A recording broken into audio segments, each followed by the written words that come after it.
тұрған 70 жасар ақсақалдың есімі Мараттан, бүгінгі күні Түркістан қаласында үйсіз жүр, көмек берілген адамдар болатын болса, біз осындамыз.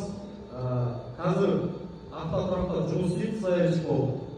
Жұмыстан сұранып келіп отыр. Енді бұл кісінің мәселесі бүгінгі кезекте тұрғын үйге тұра алмауы, әкімдіктің есігін бірнеше рет қаққан, бірақ өзіне керекті нақты жауаптарды ала алмаған. Енді осында келіп, облыс әкіміне тікелей өзінің сұрағын қоймақшы. Бұларға кішкене ауырлау естейді, сондықтан кішкене нақты бір-бірлеріңізбен сөйлесеңіздер болады. Жақсы.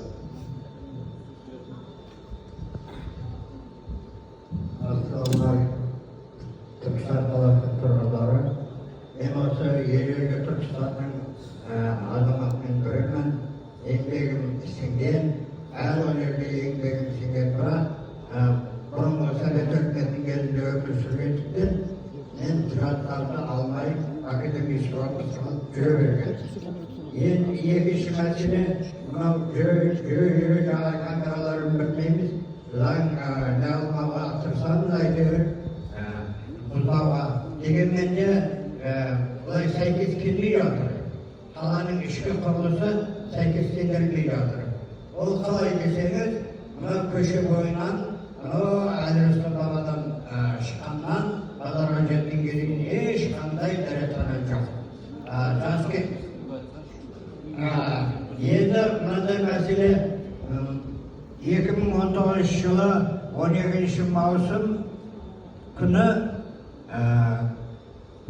бюджеттен тұрғын үйге өшіріпке тұрам. Сонымен 19 жыл маусым 15-інде зейнеткерлікке шығам. 2 жылдан кейін мені фронт офисінің бастықтары шақырып алып, сіз мынандай категория емессіз, общийға жазылуыңыз керек деп. Енді бастық айтқаннан кейін көмбізге шара жоқ. Жазып бердім. Одан тағы да 23 жылы тағы да шақырып алып тұрғын үйдің бастығы, сіз жалғыз еркек әрі зейнеткер болып тұруыңыз керек деп, бірақ сол 6000 бірдемеге іліп қойды. Бюджетпен тұрғанында 2000-ға бюджет жетіп, асып келе жатқан ғой. Тұрғын үйсіз жүрген. Астынан баспана жоқ, жалғыз еркектің түрі. Рахмет. Жақсы, сұрағыңызға рахмет. Жалпы мына бірінші мәселені айттыңыз, құжат мәселесін айттыңыз ғой сіз. Құжатым жоқ деп. Дұрыс па?